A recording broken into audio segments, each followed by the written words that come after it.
করোনায় একদিনে আরও ৩৭ জনের মৃত্যু হয়েছে। আমরা গত মাসে যেটি দেখেছিলাম যে একদিনে ১০০ জনেরও বেশি মানুষের মৃত্যু হয়েছে, সেই অবস্থার উত্তরণ ঘটেছে। কিন্তু তার মানে কি এই যে আমরা ভালোর দিকে যাচ্ছি, নাকি আসলে আমাদেরকে আরও বেশি সাবধান হতে হবে? সেই প্রসঙ্গ নিয়ে আজ আমরা আলোচনা করব। এবং দর্শক, আপনারা চাইলে করোনা ভাইরাসকে ঘিরে যে কোনো ধরনের প্রশ্ন করতে পারেন আমাদের এই অনুষ্ঠানে। আপনাদের সবাইকে প্রশ্ন উত্তরে স্বাগত জানাচ্ছি। প্রশ্ন উত্তরে করোনা ভাইরাসে আমি অন্তরা বিশ্বাস। দর্শক, আপনারা নিশ্চয়ই জানেন যে এক ডোজের করোনার যে টিকা সেটি রাশিয়া এনেছে, এবং অনেকের মাঝেই একটা প্রশ্ন দেখা যাচ্ছে যে প্রথম ডোজ টিকা কেউ যদি অ্যাস্ট্রাজেনেকার টিকা নিয়ে থাকে, দ্বিতীয় ডোজ টিকা যদি তারা না পান অন্য কোনো প্রতিষ্ঠানের টিকা নেওয়া যাবে কিনা, সেই প্রশ্ন নিয়েও আজ আমরা আলোচনা করব। আমাদের সঙ্গে এই সকল বিষয় নিয়ে কথা বলতে আছেন দুজন অতিথি। শুরুতেই তাদের সঙ্গে পরিচয় করে দিচ্ছি। আমাদের সঙ্গে আছেন অধ্যাপক ডাক্তার আনোয়ারুল ইকবাল, জনস্বাস্থ্য বিশেষজ্ঞ, সাবেক প্রধান, মহামারী নিয়ন্ত্রণ ও প্রস্তুতি বিভাগ, ICDDRB। এবং আমাদের সঙ্গে রয়েছেন ডাক্তার সানাউল্লাহ শামীম, সহকারী অধ্যাপক, চট্টগ্রাম মেডিকেল কলেজ হাসপাতাল। আপনাদের দুজনকে স্বাগত জানাচ্ছি আমাদের এই আয়োজনে। শুরুতেই অধ্যাপক ডাক্তার আনোয়ারুল ইকবাল, আপনার কাছে যেটি জানতে চাই, দ্বিতীয় ডোজ টিকা কি অ্যাস্ট্রাজেনেকারই দিতে হবে, নাকি অন্য কোনো কোম্পানির টিকা আসলে দেওয়া সম্ভব?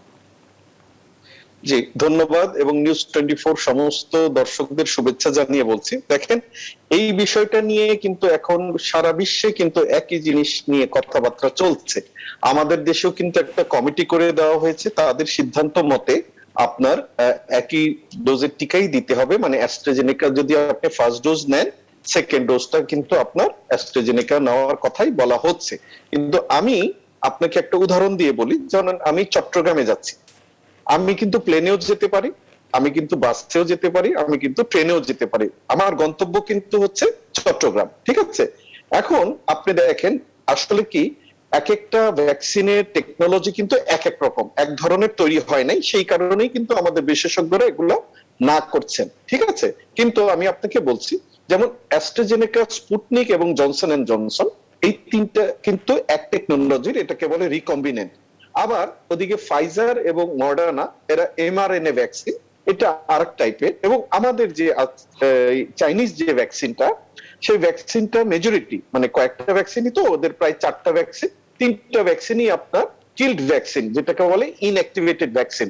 এইটা নিয়ে আপনাকে আমি আরো ডিপে নিচ্ছি না, যেটা আমি বুঝাতে চাচ্ছি, দেখবেন 1 থেকে 2 মাসের মধ্যে আবার এই তথ্য চলে আসবে। এটা আমি আজকেই আপনাকে বলে দিচ্ছি যে একটা কোম্পানির ভ্যাকসিন দিলে আর একটা কোম্পানির ভ্যাকসিন দেওয়া যাবে। কেন যাবে আমি বলছি আপনাকে, আমি কয়েকটা দেশের নাম বলি, আপনি একটু স্পেসিফাই করবেন। সেটা হচ্ছে নরওয়ে, বাহরাইন এবং সৌদি আরবিয়া। এই 3টা দেশে এখন নরওয়ে ট্রায়ালটা অলমোস্ট কমপ্লিট। তারা প্রথম ডোজটা দিয়েছে হলো আপনার অ্যাস্ট্রাজেনেকা, দ্বিতীয় ডোজ কিন্তু দিয়েছে আরেক ধরনের টেকনোলজি, সেটা হচ্ছে ফাইজার। ঠিক আছে, এবং আরেকটা দেশে বাহরাইনে এরা দিতে চাচ্ছে, প্রথম ডোজটা হলো অ্যাস্ট্রাজেনেকা, পরের ডোজটা হচ্ছে আপনার স্পুটনিক। তাহলে আসলে দেখবেন সব ভ্যাকসিনের কার্যকারিতা আসলে কি, ভ্যাকসিন কি করে, আমাদের বডির অ্যান্টিবডিটা বাড়ায়, টি সেলটাকে অ্যাক্টিভেট করে এবং ইমিউনিটিটা বাড়ায় দেয়। সব কিন্তু আপনার ভ্যাকসিনের সব কার্যকারিতা এক, কিন্তু টেকনোলজি বিভিন্ন দেখেই কিন্তু আমাদের শুধু কমিটি না, প্রত্যেক দেশে এখন পর্যন্ত আপনার 2টা ভ্যাকসিন শুরু করেনি। কিন্তু এটা আমি, আমার মতামত সেটা হলো এটা শুরু হয়ে যাবে। এখন আপনি আসেন, দেখেন অলরেডি স্পুটনিক কিন্তু আপনার অ্যাস্ট্রাজেনেকার সাথে মিলে ট্রায়াল শুরু করে দিয়ে তাদের ট্রায়ালও শেষ হয়ে গেছে। দ্বিতীয় বলছি, আপনি যেটা একটু আগে বললেন, এই যে স্পুটনিক সিঙ্গেল ডোজের একটা ভ্যাকসিন বের করে ফেলেছে, যেটার এফিকেসি রেট হচ্ছে 80%, এবং আপনার এটার নাম হচ্ছে স্পুটনিক লাইট। এবং আমি আগেও আপনাদেরকে বলেছি, প্রত্যেক দিনই কিন্তু নতুন নতুন কাজ চলছে, কারণ এই জিনিসটা নিয়ে কিন্তু কেউ বসে নেই। এবং আমরা যদি একটা থিওরিতে বসে থাকি তাহলে আমরাই বিপদে পড়বো। এই কারণেই বলছি যে প্রত্যেক দিনই বিজ্ঞানের কিছু না কিছু অগ্রযাত্রা হচ্ছে, এই কারণে নতুন নতুন ভ্যারিয়েন্ট বের হচ্ছে, নতুন নতুন মিউটেশন হচ্ছে, ভ্যাকসিনও কিন্তু নতুন নতুন ভাবে আবিষ্কৃত হচ্ছে এবং ইমপ্রুভড হচ্ছে। আমি যেভাবে তৈরি করেছিলাম, যেমন আপনি আগেও জানেন, আগেও বলেছি যে আপনার যে আরএনএ ভ্যাকসিন গুলো আগে তৈরি হয়েছে মিনিমাম 7.5 বছর লেগেছিল, এখন কিন্তু আমরা 10.5 মাসে বের করে ফেলেছি। মানে সেই কারণেই আপনার কিছু কিছু ভ্যাকসিনের এফিকেসি রেট নিয়ে কথা হচ্ছে, আবার ইমপ্রুভড হচ্ছে, আবার কমছে। যেমন চায়না, আজকে কিন্তু দেখেন চায়নার সিনোফার্ম এরা কিন্তু ডাব্লিউএইচওর আপনার অ্যাপ্রুভ পেয়ে গেছে এমার্জেন্সি বেসিসে। কারণ কি, এত বড় একটা পৃথিবীর এত মানুষ, আমরা এত ভ্যাকসিনেশন করার পরেও কিন্তু তেমন কোনো ভ্যাকসিনেশনের আয়তা সবাই আসেনি। আপনি কিন্তু এখন শুধু বাংলাদেশের কথা চিন্তা করলে হবে না, আপনার বাংলাদেশে কিন্তু মাত্র 4 থেকে 5 নিয়ে এখন চিন্তিত। আমরা বিস্তারিত আলোচনা করব, আসবো আবার আপনার কাছে, কিন্তু তার আগে ডক্টর সানাউল্লাহ শামীম, আপনার কাছে একটি বিষয় জানতে চাই। এই যে রাশিয়ার যে স্পুটনিক লাইট, এটিকে বলা হচ্ছে যে 1 ডোজের ভ্যাকসিন, একটা ডোজ দিলেই হবে। আমরা অ্যাস্ট্রাজেনেকার ভ্যাকসিন 2 ডোজ করে দিচ্ছি। আবার জনসন অ্যান্ড জনসন তারাও বলছে যে তাদের একটা ডোজ দিলেই হবে। কেন কোনো ভ্যাকসিনের একটা ডোজ দিতে হয়, বা আবার কোনো ভ্যাকসিনের 2টো ডোজ দিতে হয়? আবার আমরা যেটা শুনেছি অ্যাস্ট্রাজেনেকার ভ্যাকসিনই যুক্তরাজ্যে 3টি ডোজও তারা দিচ্ছেন যারা বয়স্ক রয়েছেন 50 বছরের উপরে, তাদের উপরে। মানে এক ডোজে কোনোটা কাজ করছে, কোনোটা 2 ডোজে, কোনোটা 3 ডোজে। এটার কারণটা আসলে কি? জি, আপনাকে ধন্যবাদ। আসলে বিষয়টি নির্ভর করে ভ্যাকসিনটা আমার শরীরে দেওয়ার পর আমার শরীরে কি পরিমাণ অ্যান্টিবডি তৈরি হচ্ছে, কি পরিমাণ প্রতিরক্ষা ব্যবস্থা আমার শরীর গড়ে তুলতে পারছে।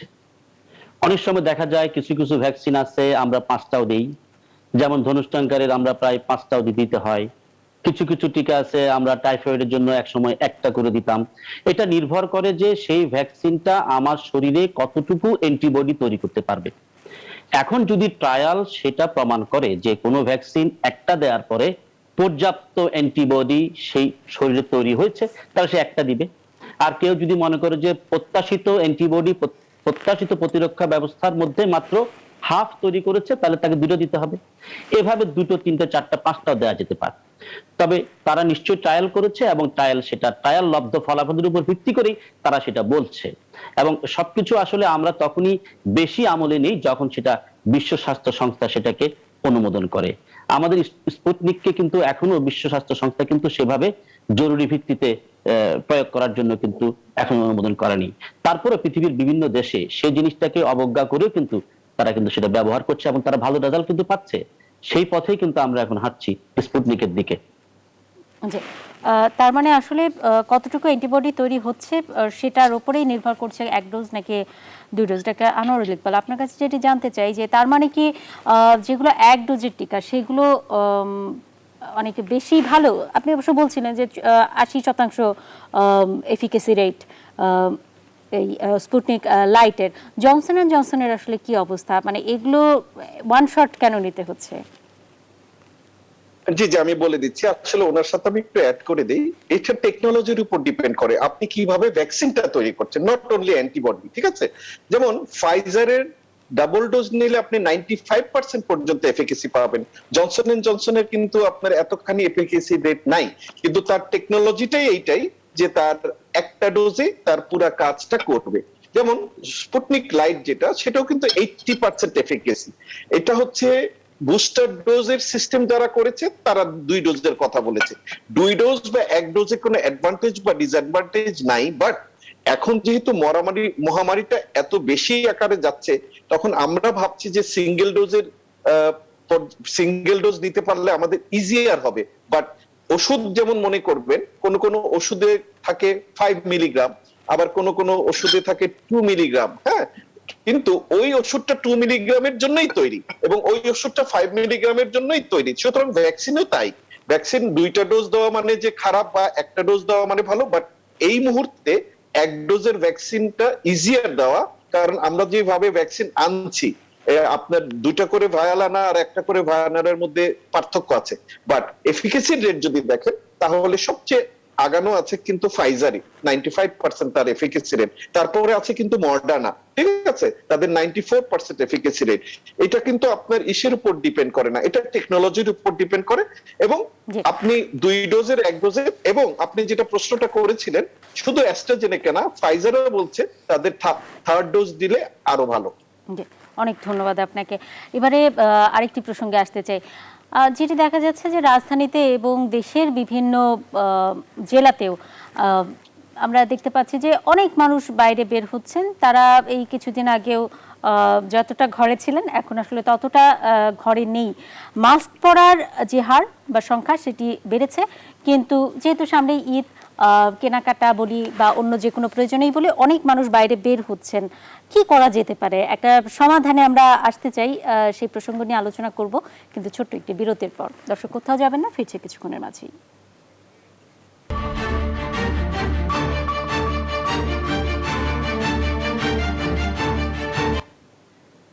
বিরতির পর আবারও স্বাগত। দেখছেন প্রশ্ন উত্তরে করোনা ভাইরাস। বিরতির আগে যে প্রসঙ্গ নিয়ে আলোচনা করতে চেয়েছিলাম, গণপরিবহন চলছে, মার্কেট খোলা রয়েছে, সামনেই ঈদ। এরকম সময়ে আসলে করোনা সংক্রমণ, আমরা বলতে পারি যে মৃত্যুর সংখ্যা কিছুটা কমেছে, সংক্রমণের যে সংখ্যা সেটি ওঠানামা করছে, আর সংক্রমণের যে হার সেটিও ওঠানামা করছে, 10-এর নিচে আছে, কিন্তু তারপরেও সেটি ওঠানামা করছে। এরকম পরিস্থিতিতে আসলে কি করা উচিত আমাদের? আমরা যদি ঢাকার মধ্যে গণপরিবহনগুলোকে আটকে রাখি, তাহলে ঢাকার থেকে বাইরে বা বাইরে থেকে ঢাকায় কেউ আসতে পারবেন না, কিন্তু শেষ 24 ঘন্টায় যে 37 জন মারা গেছেন তাদের 19 জনই ঢাকার, আর চট্টগ্রামের হচ্ছে 11 জন। এখন ঢাকা আর চট্টগ্রামকে যদি আমরা পুরো দেশ থেকে আলাদা করে ফেলি, সেটা কোনো সমাধান কিনা এই সংক্রমণের হার কমানোর জন্য? ডাক্তার সানাউল্লাহ শামীম। জি, আমি যদি একটু পরিসংখ্যান দিয়ে শুরু করি, সেটি হচ্ছে যেমন আমরা যে ভয়াবহ শনাক্তের হারের দিকে যাচ্ছিলাম, মৃত্যুর সংখ্যা প্রায় 100 ক্রস করে গিয়েছিল, সেই পরিস্থিতিতে একটি কড়া লকডাউন সবাই আশা করেছিল, একটি মোটামুটি লকডাউন কিন্তু আমরা সম্পন্ন করেছি ইতিমধ্যে। লকডাউন শুরুর আগে যদি আমার ইনফেকশন রেট আমি চিন্তা করি, 23.34% ছিল শনাক্তের হার। এই 3 সপ্তাহের মধ্যে যতটুকু লকডাউন হয়েছে, এটা নিয়ে বিতর্ক আছে, ঠিক যেভাবে লকডাউনের সংজ্ঞা ঠিক সেভাবে আমরা হয়তো পারিনি। তারপরও আমি দেখেছি অন্যান্য বারের তুলনায় এবার কিন্তু কিছুটা বেশ কঠিন লকডাউন সম্পন্ন হয়েছে, এবং এর রেজাল্ট কিন্তু আমরা ইতিমধ্যে পেয়েছি। আজকে যদি আপনি শনাক্তের হার চিন্তা করেন, অবশ্যই সেটা 9.98, এবং সেটা অনেক বেশি অ্যাচিভমেন্ট আছে বলে আমি মনে করি। আমরা কাগজে কলমে কিন্তু দ্বিতীয় ওয়েভ পার করছি। আপনি জানেন পৃথিবীর বিভিন্ন দেশে তৃতীয়, থার্ড ওয়েভ, ফোর্থ ওয়েভ পর্যন্ত কিন্তু হয়েছে। এই সেকেন্ড ওয়েভ কিন্তু শেষ নয়। আমরা যখনই একটু ভালো পজিশনে আসি, তখনই আমরা শৈথিল্য প্রদর্শন করি, আমরা ঢিলে ঢালা ভাব আমাদের মধ্যে চলে আসে, অলসতা চলে আসে, তখনই কিন্তু আমরা এই সেকেন্ড ওয়েভে আমরা কিন্তু পড়ে যাই। তো এখন যে অবহেলাটা আবার আমরা শুরু করতে যাচ্ছি, এটার কিন্তু একটা থার্ড ওয়েভের আশঙ্কা কিন্তু আমাদের থেকে যাচ্ছে। কি করণীয় যদি আপনি বলেন, সরকার একটা সঠিক সিদ্ধান্ত নিয়েছে যে আন্তঃজেলা বাস এবং আন্তঃজেলা পরিবহন তারা বন্ধ করেছে। আপনি জানেন বাংলাদেশের মতো একটা বসতিপূর্ণ দেশে বিপুল সংখ্যক মানুষ কিন্তু ঈদকে উপলক্ষে করে কিন্তু মুভমেন্ট করে। এই মুভমেন্ট একটা বড় কারণ হতে পারে কিন্তু এই করোনা আরো ব্যাপক হারে ছড়িয়ে পড়ার ক্ষেত্রে। এটা খুব ভালো ডিসিশনই কিন্তু নিয়েছে। ঢাকার মানুষ ঢাকায় থাকবে, চট্টগ্রামের মানুষ চট্টগ্রাম থাকবে, জেলার মানুষ জেলায় থাকবে, এক জেলা থেকে অন্য জেলায় যেতে পারবে না। এটা একটা সুদূর প্রসারী আমাদেরকে একটা ভালো ইতিবাচক ফল দিবে। কি করতে হবে যদি বলেন, ডেফিনেটলি দ্রুত 80% মানুষকে কিন্তু আমার ভ্যাকসিনের আওতায় নিয়ে আসতে হবে। 100% কার্যকরী যদি কোনো পদ্ধতি থাকে, সেটা ভ্যাকসিন। কিন্তু যতক্ষণ পর্যন্ত আমি আমার 80% মানুষকে ভ্যাকসিনেশন আওতায় আনতে না পারছি, তাহলে আমার সেকেন্ড যে ভ্যাকসিন আছে, আমাদের যে কাগজে কলমে অল্টারনেট টু ভ্যাকসিন যেটা, সেটা মাস্ক পরাটাকে আমাদেরকে এনশিওর করতে হবে। এবং আইন শৃঙ্খলা বাহিনীকে মোবাইল কোর্ট পরিচালনার মাধ্যমে বিভিন্ন মার্কেটে, বিভিন্ন বাজারে, শপিং মলে কিন্তু সেটা মোবাইল কোর্ট পরিচালনা করতে হবে। এবং তখনই মানুষের মধ্যে একটা ভীতি সঞ্চার হবে, মানুষ আইন মানার একটা প্রবণতা দেখাবে, মাস্ক পরিধান করবে। এই দুটার বিকল্প আমি আর কিছু ভাবছি না, এবং আমাদেরকে এই কঠোর অবস্থান কিন্তু অব্যাহত রাখতে হবে। অনেক ধন্যবাদ আপনাকে ডক্টর আনোয়ারুল ইকবাল। যেটি আমরা দেখতে পাচ্ছি যে আজ শুক্রবার ছিল, মার্কেটগুলোতে অনেক ভিড় ছিল। মাস্ক হয়তো অনেকেই সাথে রাখছেন, কিন্তু পুরোটা সময় পরতে পারছেন না, আর শারীরিক দূরত্ব বজায় রাখা একেবারেই সম্ভব হচ্ছে না। আর হ্যান্ড স্যানিটাইজারও আমরা সেরকম ব্যবহার করতে সাধারণ মানুষকে দেখছি না। গত বছরের করোনার শুরুতে আমরা যেমনটা দেখেছিলাম। কি করা উচিত, এবং ঢাকা এবং চট্টগ্রামকে কি আলাদা করলে কোনো সমাধান আসবে বলে আপনি মনে করেন কিনা? জি, ধন্যবাদ। আসলে আমি পূর্ববর্তী বক্তার সাথে 50% এগ্রিড, 50% এগ্রিড না। এটা লকডাউনের কোনো মানে ডেফিনেশনের মধ্যেই পড়ে না, ঠিক আছে? কারণ কি, একটা জিনিস, এটা তো বিজ্ঞানী হওয়ার দরকার নেই, এটা একটা ছোঁয়াচে রোগ। আপনি মার্কেট খুলে রেখে আপনি যদি আমাদের এই মিক্সিংটা যে হচ্ছে, আপনি খালি ঈদের পরে আবার আমাদের দুজনকেই ডাকবেন, দেখবো কতখানি কি হয়। কারণ কি, ওয়েভ কিন্তু আসে না, ওয়েভ ইনভাইট করে আমরা আনি। হ্যাঁ, যেমন আপনাকে বলি, আজকের কথাই দেখেন, আপনি নেপালে গত 2 দিন থেকে সেইভাবে মহামারী বেড়ে গেছে। এটা কেন বাড়ে দেখেন, কয়েকটা দেশের আমি নাম বলছি, আপনি একটু খবর নিয়ে দেখেন। সেটা হচ্ছে শ্রীলঙ্কা, সেটা হচ্ছে ভিয়েতনাম, সেটা হচ্ছে আপনার সাউথ কোরিয়া, সেটা হচ্ছে জাপান, এবং এরকম আরো কিছু দেশ আছে যারা শুধু প্রিভেনশন করেই সব ওয়েব বন্ধ করে দিয়েছে। তাহলে আমরা কি চাই আমরা সেটাই কিন্তু জানি না আসলে। কারণ আমি বলি বাংলাদেশের মানুষ এখন তিনটা ভাগে ভাগ হয়ে গেছে। এক পর্যায়ের মানুষ আছে তারা কিন্তু এই লকডাউন বা আপনার কারফিউ জাতীয় জিনিস চায়। একদল আছে যে তারা শুধু জীবিকা, অন্য কিছু তাদের মাথায় নাই, শুধু জীবিকা, এবং তারা বলেও যে আমরা জীবিকা করতে মরে গেলেও মরবো। আর দল আছে তারা ভাবছে যে বাংলাদেশে করোনাই নাই এবং করোনা বলে কোনো জিনিস শুধু বড় লোকদের অসুখ। তাহলে এই যদি আমাদের দেশে পারসেপশন হয়, তাহলে আমরা পরবর্তী যে দুইটার কথা আমি বললাম তাদের মাস্ক পরাবেনি বা কিভাবে? এবং আমাদের দেশের সরকার এত শিথিল থাকলেন ওনারা, দেখেন ইমপ্লিমেন্টেশন করার ক্ষমতা তো আমাদের নেই, এটা করবে গভর্নমেন্ট বা গভর্নমেন্টের সংস্থা যারা আছে তারা। গভর্নমেন্ট কিন্তু অনেক ভালো ভালো সিদ্ধান্ত নিয়েছে, ট্রু, কিন্তু ইমপ্লিমেন্টেশন হয়নি একটাও। যেমন আপনাকে একটা উদাহরণ দিয়ে বলি না, এই যে স্কুল কলেজ ইউনিভার্সিটি যে বন্ধ রাখলো, এটা তো একটা খুব ভালো সিদ্ধান্ত ছিল, তাই না? কিন্তু ইন্টারমিডিয়েটটা যখন পাস করিয়ে দিল সবাইকে, এই শিক্ষিত বাবা মাই, শিক্ষিত লোকজনই আপনার দেখেন সমস্ত বাচ্চাদেরকে নিয়ে কুয়াকাটা থেকে শুরু করে কক্সবাজার থেকে শুরু করে যত আনন্দ বিনোদন কেন্দ্র সব ভরপুর করে 10 লাখ থেকে 12 লাখ লোক একসাথে কক্সবাজারে ছিল। এবং দেখেন আপনি, আমরা কিন্তু বারবার বলেছি যে একটা জিনিস, সায়েন্স তো আপনার ফ্যাক্টের সাথে যাবে, সায়েন্স কিন্তু যুক্তিতর্কের সাথে যাবে না। আপনি যখনই যার কথা শুনবেন মনে করবেন যে এই ব্যাপারে যুক্তি আছে, তার পেটের দায় আছে, সবকিছু ঠিক, কিন্তু সায়েন্স কিন্তু আপনার ফ্যাক্ট ছাড়া মানবে না। এটা একটা মহামারী, এটা প্যান্ডেমিক, আমি আপনি কেউ দেখিনি আগে প্যান্ডেমিক কি জিনিস, তাই না? এটা ট্যাকেল করা মুখের কথা না। এখানে স্বাস্থ্যবিধি মেনে, এই স্বাস্থ্যবিধিটা কি এবং সীমিত আকার এবং এই লকডাউন, তিনটা শব্দ এখন একটা জোকে পরিণত হয়েছে। আপনাকে একটা উদাহরণ দেই, লকডাউন মানে কিভাবে আপনি প্রস্তুতি নেবেন। যেমন মিশর কিন্তু এখনই ঈদের যে উদযাপন বন্ধ করে দিয়েছে, বাতিল করে দিয়েছে, ঠিক আছে? সৌদি আরবিয়া আবার চিন্তা করছে এবারও হজে আপনার বিদেশিদের হজ করতে দেবে না, এবং তারা তারাবির নামাজ 20 রাকাতের জায়গায় 10 করে নিয়ে এসছে। এই যে প্রিপারেশন গুলো, এই যে বুদ্ধিগুলো, এগুলো যদি আপনি না করেন আপনার এই কনসিকুয়েন্স ফেস করতে হবে। কারণ কি, আপনার পার্শ্ববর্তী দেশ ভারত থেকে নেপালের অবস্থা কিন্তু এখন খারাপ হয়ে যাচ্ছে, এটা তো ভারত থেকেই গেছে। এখন আমাদের যেটা করণীয়, এখানে আবার এগ্রি করি যে আমাদের দেখেন উনি যেটা বললো 80%, আসলে 80% না, 70% করলেই হবে। এবং এটা বাংলাদেশ গভর্নমেন্ট একটা হিসাবও দিয়ে দিয়েছে যে 13,86,00,000 লোককে আপনার ভ্যাকসিনেশনের আওতায় আনতে হবে। আপনি একটা জিনিস খেয়াল করেন তো, যখন প্রথমে ভ্যাকসিন আসলো, যখন 55 বছর বয়স পর্যন্ত আপনার লিমিট ছিল, কেউ তেমন অ্যাপ্লাই করেনি, তাই না? যখন 40-এ নামানো হলো তখন অ্যাপ্লাই করেছেন। তখন আবার বলা শুরু করলো মিডিয়া, খুব আনন্দ, খুব অনেক মানুষ দিচ্ছে, খুব অনেক, সব মিলে মাত্র 4% লোক আপনার ভ্যাকসিন দিয়েছে। আপনি কিভাবে সেই দেশে 70%, দুই এখন যে হিসাব আছে তাতে 2.5 বছর বা 3 বছরে আপনি 70% করতে পারবেন না। তাহলে আমাদের কি করতে হবে? আমাদের প্রিভেনশনে রাখতে হবে কি, আমাদের প্রিপারেশনটা কি করতে হবে? মাস্ক তো মাস্ক, এটাও যদি সরকার এখন ঢিলাঢালা ভাবে রাখে তাহলে বিপদ হবে। যেটা মেইন ইম্পর্টেন্ট বলছি আমি, সেটা মনে রাখবেন, একটা হলো মাস্ক বাধ্যতামূলক করতে হবে। 2 নম্বর, আপনার আমাদের যে 14 দিনের কোয়ারেন্টাইন, দেখেন আমরা কিন্তু ফ্লাইট বন্ধ করতে বলেছিলাম, আমরা কিন্তু এগুলো তো বিদেশ থেকে আসা অসুখ, আমাদের দেশ থেকে তো হয়নি। হ্যাঁ, তারপরে বলেছিলাম আচ্ছা জীবিকা জীবিকা জীবিকা, তখন বললাম ঠিক আছে 14 দিনের কোয়ারেন্টাইন দেন। একটা সায়েন্সের কথা তো শুনতে হবে। আপনি 14 দিন ছট করে কমিয়ে 7 দিন, 7 দিন থেকে 3 দিন, এটা করলে তো হবে না। এবং এখন কিন্তু আবার 14 দিন করেছে, বাট ইমপ্লিমেন্টেশন করতে হবে। প্লাস আপনার এখন সুযোগ আছে, সময় আছে, অন্তত পক্ষে 5টা জেলায় বা 4টা জেলায় অক্সিজেন প্লান্ট তৈরি করতে হবে। এই কারণেই তৈরি করতে হবে, অক্সিজেন প্লান্ট করতে কিন্তু খুব বেশি পয়সার প্রয়োজন হয় না। আমি একটা হিসাব করে দেখেছি, ভারতের সাথে তুলনা করলে 4 কোটি আমাদের দেশের মুদ্রায় লাগে। তো এই অক্সিজেন এখন বলছে সব পর্যাপ্ত পরিমাণে আছে, কিন্তু যদি আমাদের অবস্থা ভারতের মতো হয় তখন কিন্তু আমরা মুখ থুবড়ে পড়বো। সেই পরিস্থিতিতে যাতে না যায়, সেই কারণে এই যে এখন যে মেকশিফট হসপিটাল গুলো করা হচ্ছে, এগুলো যেন আল্লাহর রাস্তায় আর বন্ধ না হয়, এবং অক্সিজেন প্লান্ট গুলো আমরা আবার রেডি রাখি। কারণ কি, আপনি জাস্ট এপ্রিলের মাঝামাঝি এবং মার্চের শেষের কথাগুলো একটু চিন্তা করেন, কত মানুষ প্রাণ দিয়েছে, কত মানুষ সিট পায়নি। আমরা বড় বড় কথা বলতে পারি, এবং শুধু সরকার কেন, আপনার কোন ধনী ব্যক্তি, কোন গার্মেন্টস এর মালিক, কোনো বড় বড় কোম্পানি দরিদ্রদের সাহায্য করতে এগিয়ে আসেনি বলেই কিন্তু প্রপার লকডাউন দেওয়া যায়নি।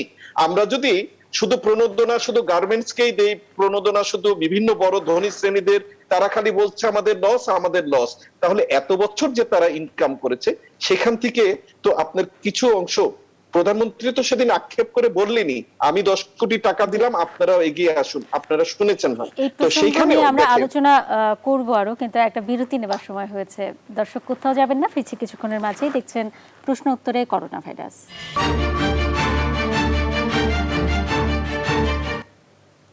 বিরতির পর আবারও স্বাগত। দেখছেন প্রশ্ন উত্তরে করোনা ভাইরাস। বিভিন্ন বিষয় নিয়ে আমরা আলোচনা করেছি, কিন্তু এত যে খারাপ খবর তার মধ্যেও সুখবর এটা যে যেটা দেখা যাচ্ছে যে 5 সপ্তাহের মধ্যে সর্বনিম্ন মৃত্যু 37 জন।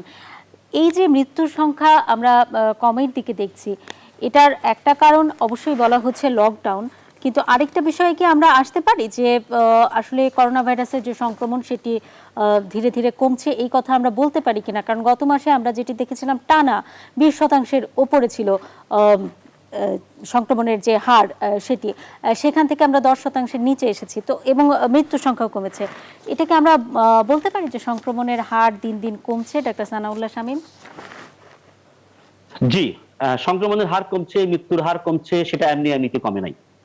কারণ আমি যদি আজকে এই লকডাউন না দিতাম, যতটুকু আমরা পেরেছি, যদি এই লকডাউন আমরা না দিতাম, তখন আমরা বুঝতে পারতাম যে এমনি কমছে। এই লকডাউন দিয়েছি এবং এই লকডাউন যতটুকু কার্যকর হয়েছে, আমাদের সরকারকে অনেক কিছু মাথায় রাখতে হয়। দেশের ইকোনমিক অবস্থা, দেশের আর্থসামাজিক অবস্থা, মানুষের পেটের ক্ষুধা, সবকিছু কিন্তু আমাদের রাজনৈতিক সরকারকে মাথায় রাখতে হয়। এবং আমরা একটা এখনো কিন্তু উন্নত দেশে কিন্তু পরিণত হয়নি। সেই হিসাবে সরকার নীতিমালা করেছে এবং যতটুকু করেছে, বাংলাদেশ কিন্তু ইতিমধ্যে বিশ্ব স্বাস্থ্য সংস্থা থেকে একটা অভিনন্দন পেয়েছে। মাননীয় প্রধানমন্ত্রী অভিনন্দন পেয়েছেন এই যে করোনাকে কন্ট্রোল করার জন্য। আপনি দেখেন, পৃথিবীর বিভিন্ন দেশ, বিভিন্ন বুদ্ধিজীবীরা বিভিন্ন টক শোতে বলেছিল বাংলাদেশের ইকোনমিক অবস্থা খুব খারাপ হবে, কিন্তু তা কিন্তু হয়নি। ঠিক যেভাবে বলেছে পদ্মা সেতুর আগে নিজস্ব তহবিল থেকে পদ্মা সেতু করলে বাংলাদেশের দুর্ভিক্ষ দেখা দেবে, এভাবে কিন্তু অপপ্রচার হয়েছে। মাননীয় প্রধানমন্ত্রীর দৃঢ় পদক্ষেপের কারণে কিন্তু সেটা হয়নি। এবং এখানেও আমি আজকে বলবো, মাননীয় প্রধানমন্ত্রী দৃঢ় হস্তে কন্ট্রোল করেছে, যতটুকু পেরেছে করোনা কন্ট্রোল করেছে এবং আমাদের ইকোনমিকে ধরে রেখেছে। আমাদের এখনো মানুষ না খেয়ে মারা যাচ্ছে না। এবং বিভিন্ন দেশের বিভিন্ন সংবাদ সংস্থা বলেছে আমাদের দেশে গত বছর জুলাই আগস্ট মাসে 600-700 করে মানুষ মারা যাবে, রাস্তায় রাস্তায় লাশ পাওয়া যাবে। মাননীয় প্রধানমন্ত্রীর যোগ্য নেতৃত্বে আমরা বাংলাদেশ প্রমাণ করেছি আমাদের করোনা সেই পর্যায়ে আমরা যেতে দিইনি। এবং আজকে আমাদের দ্বিতীয় ঢেউ এসেছিল, 100-র উপরে মৃত্যু হয়েছিল, আজকে কিন্তু আমরা 40-এরও নিচে মৃত্যু এনেছি। অতএব সরকারকে অ্যাপ্রিসিয়েশন দিতে হবে। সবকিছু 100% করতে পেরেছে আমি বলছি না, কিন্তু যতটুকু করেছে 100% দিতে হবে। কিন্তু আমি আমার পূর্ববর্তী বক্তার সাথে একটা বিষয়ে আমি দ্বিমত পোষণ করি, যে ভ্যাকসিনেশনের বিষয় তিনি বলেছেন, ভ্যাকসিনেশন অবশ্যই আমরা করতে পারবো। বাংলাদেশ ভ্যাকসিনেশনে সারা বিশ্বের কাছে সমাদৃত হয়েছে। ভ্যাকসিনেশনে আমরা যেভাবে সারা পৃথিবীতে ইপিআই ভ্যাকসিনের সুনাম অর্জন করেছি, ঠিক একইভাবে আমরা 80%, 70%, 2/3 কে আমরা কিন্তু ভ্যাকসিন দিতে পারবো। মাননীয় প্রধানমন্ত্রী বলেছে টাকা রেডি আছে, যেখানে থাকুক মাননীয় প্রধানমন্ত্রী ভ্যাকসিন আনবেন এবং ভ্যাকসিন দিবেন। অনেক ইতিবাচক পদক্ষেপ রয়েছে সরকারের, কিন্তু একটি বিষয় জানতে চাই যে লকডাউন যদি পুরোপুরি তুলে দেওয়া হয়, আসবো ডাক্তার আনোয়ারুল ইকবাল, আসবো আপনার কাছে, কিন্তু ডাক্তার সানাউল্লাহ শামীম আপনার কাছে আরেকটি বিষয় জানতে চাই যে ঈদের পরে যদি একেবারে স্বাভাবিক অবস্থায় দেশ চলে যায়, এক জেলা থেকে আরেক জেলায় যানবাহন চলাচল শুরু করে দেয়, গণপরিবহন চলাচল শুরু করে দেয়, তখন কি আসলে অবস্থা আরো খারাপের দিকে যাবে কিনা, আপনি কি মনে করেন ডাক্তার সানাউল্লাহ শামীম? জি, ডেফিনেটলি খারাপের দিকে যাবে। কারণ আপনারা জানেন যে ইতিমধ্যে WHO কিন্তু বারবার বলছে এই করোনা কিন্তু সহসা আমাদের মধ্য থেকে যাচ্ছে না। বিশেষজ্ঞরা সারা পৃথিবীতে সতর্কবাণী উচ্চারণ করছে করোনাকে নিয়ে আমাদেরকে 3-4 এমনকি 5 বছরে কিন্তু বসবাস করতে হবে, যেহেতু এটা মারাত্মক কন্টাজিয়াস একটা রোগ। এখন বলছে এয়ারবর্ন, একসময় বলছিল ড্রপলেট, এখন বলছে না সেটা এয়ারবর্ন ডিজিজ। ল্যান্ডসেটের মতো একটা জার্নালে প্রকাশিত হয়েছে এটা বাতাসের মাধ্যমে ছড়া, এটা এয়ারবর্ন। তাহলে সেই ডিজিজকে যদি আমরা অবহেলা করি, আবার বাস ছেড়ে দেই, আমরা আন্তর্জেলা যোগাযোগ করে দিই, অবশ্যই আমরা তৃতীয় ওয়েব, চতুর্থ ওয়েবে পড়বো এবং সেই ক্ষেত্রে পরিস্থিতি আমাদের খারাপ হতে বাধ্য। অনেক ধন্যবাদ আপনাকে। ফাইজারের টিকা যেটি আসলে বাংলাদেশে আনার যে চিন্তা সেটি আসলে করা হচ্ছে, কিন্তু -70 ডিগ্রি তাপমাত্রার দরকার এই ফাইজারের টিকাকে সংরক্ষণের জন্য, সেটা কি বাংলাদেশে আদৌ সম্ভব ডাক্তার আনোয়ারুল ইকবাল? জি সম্ভব, এবং কিছু কিছু অর্গানাইজেশনে অলরেডি তারা ফ্রিজ তৈরি করে ফেলেছে কিন্তু আসছে খুব কম, 1 লাখ ডোজের মতো আসবে। সেটা গভর্নমেন্ট ডিসিশন নেবে যে কাদের কাদেরকে দেবে। সুতরাং আমরা ফাইজারের ভ্যাকসিন নিয়ে অত চিন্তা না করে, যেটা কোভ্যাক্স কিংবা আমাদের আবার অ্যাস্ট্রাজেনেকা বা স্পুটনিক যেগুলো আসবে সেগুলো নিয়ে আমাদের চিন্তা করা উচিত। যেটা ভালো ডিসিশন নেওয়া হয়েছে যে এখানেই যদি প্যাটেন্ট দিয়ে তৈরি করা যায়, that will be more efficient, এবং আমাদের সেটাই করা উচিত। এবং আমি একটু আমার পূর্ববর্তী বক্তায় একটা কথা আসবো বলি, সেই আমি প্রসঙ্গে, কিন্তু আগে কখনো বলিনি ফাইজারের টিকা যে- সম্পর্কে আরেকটি বিষয় জানতে চাচ্ছি, সেটি হচ্ছে 1 লাখ বলেন। টিকার কথা আপনি বললেন। এই 1 লাখ টিকা অবশ্যই সরকারই নির্ধারণ করবে, কিন্তু কাদের পাওয়া উচিত এই মুহূর্তে? যেটি বলা হচ্ছে যে ফাইজারই আসলে সবচেয়ে ভালো টিকা, যদি একেবারে মানে এফিকেসি রেটের হিসাবে বলি। তো এই টিকা আসলে কারা পাবে, কারা পাবে না? না না, দেখেন, এইভাবে কিন্তু আসলে ভ্যাকসিনকে আমরা যদি কোনটা ভালো কোনটা খারাপ এত কিছু জাজমেন্ট করতে দিয়ে যদি জনগণের হাতে দেই, that will be very difficult. এটা গভর্নমেন্টের উপর ছেড়ে দেন, ওনারাই বুঝবেন যে কোথায় দিবে কোথায় দিবে না। এবং এই জিনিসটাই যে আমাদের জন্য সবচেয়ে ভালো হবে। এফিকেসি রেট মানেটা কি বলেন তো? এফিকেসি রেট মানে এই না যে এই ভ্যাকসিনটাই সবচেয়ে ভালো। এফিকেসি রেট মানে হচ্ছে এই যে 100 জনের মধ্যে 95 জনের মধ্যে অ্যান্টিবডি হবে। কিন্তু কতখানি অ্যান্টিবডি হবে সেটা কিন্তু বোঝায় না। এফিকেসি মানে কিন্তু সেটা কিন্তু বোঝায় না। অ্যান্টিবডি টেস্ট করলে, টাইটার টেস্ট করলেই আপনি বুঝতে পারবেন যে আপনার বডিতে কতখানি অ্যান্টিবডি হয়েছে। আর ভ্যাকসিনের আওতায় বাংলাদেশ ভ্যাকসিন দিতে পারবে না এরকম কথা কিন্তু কেউ বলেনি, ঠিক আছে? আর মাননীয় প্রধানমন্ত্রীর কোনো কৃতিত্ব নিয়ে কোনো আপনার কারো সন্দেহ নেই। কিন্তু আমি যেটা বলেছি সেটা হলো ফ্যাক্ট। সেটা হচ্ছে 2024 সালের মধ্যে আপনি সারা বিশ্বে যখন ভ্যাকসিন দিতে চেষ্টা করবেন, এখন যে ভ্যাকসিনের প্রোডাকশন আছে 2024 লেগে যাবে পুরা ভ্যাকসিনেশন করতে এক এক দেশের 70%, সেটা বলেছি। এবং সেটা করতে গেলে আমাদের দেশে আরো 2.5 বছর লেগে যাবে। সুতরাং ভ্যাকসিনের আওতায় আনার আগ পর্যন্ত আপনার যেগুলো জিনিসগুলো আছে, যেটা হলো মাস্ক, বারবার বলা হচ্ছে আমাদের দেশের জন্য এখন প্রথম হচ্ছে মাস্ক। এবং এই মাস্ক এবং ডিস্টেন্স, এই দুইটা যদি আমরা মেনটেন করতে না পারি, এবং আপনি একটা জিনিস দেখবেন যে গত বছরের কথায় যদি আমি একটু আসছি, গত বছর কমলো কিভাবে? গত বছর তো লকডাউন দেওয়া হয়নি। গত বছর তাহলে কমলো কিভাবে? এক একটা ভাইরাসের এক একটা প্যাটার্ন আছে এবং তার একটা লাইফ স্প্যানও আছে। এবং আমি বারবার বলছি, ভাইরাস গত বছর কিন্তু তো আসে না, স্কুল আমরা কলেজ বন্ধ ছিল। ইনভাইট করে আনি।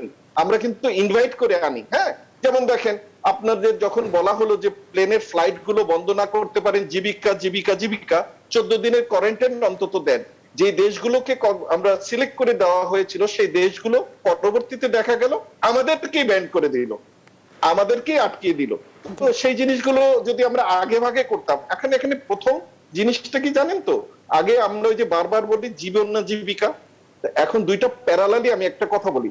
এই যে মহামারীটা, প্যান্ডেমিকটা, এটা আমরা কেউই ফেস করিনি। আমিও না, উনিও না, বাংলাদেশের কেউই না, পৃথিবীর কেউই না। প্যান্ডেমিক 100 বছর পর পর আসে। আমরা কেউ কিন্তু এটার ব্যাপারে বিশেষজ্ঞ না, বাট প্রিভেনশনের এক্সপার্ট হিসেবে এইটুকু বলতে পারি, আপনি যদি কিছুটা দিন কষ্ট করেন, যেমন একটা আপনার ফ্রেজ আছে, বৃহত্তর স্বার্থের জন্য ক্ষুদ্র ক্ষুদ্র স্বার্থ ত্যাগ করা লাগে, ঠিক আছে? আমরা যদি আমাদের দরিদ্র শ্রেণী, দেখেন কিছু কিছু শহর, ঢাকা, চট্টগ্রাম, খুলনা, এরকম কিছু কিছু শহর, সাথে কিছু মফস্বল শহর, এই কয়টা জিনিস যদি আমরা অন্তত পক্ষে 3-4 সপ্তাহ ভালো মতো লকডাউন করতে পারতাম, আজকে যেটা আপনি কমা দেখছেন এর থেকে ডাবল কমে যেত, ঠিক আছে? কিন্তু আমরা সেটা করতে পারিনি হলো দরিদ্র শ্রেণীর জনগোষ্ঠীর পেটের ক্ষুধার কারণেই করতে পারেননি, যেটা আমাদের বলছেন যে সবসময় আমাদের খেয়াল রাখতে হবে।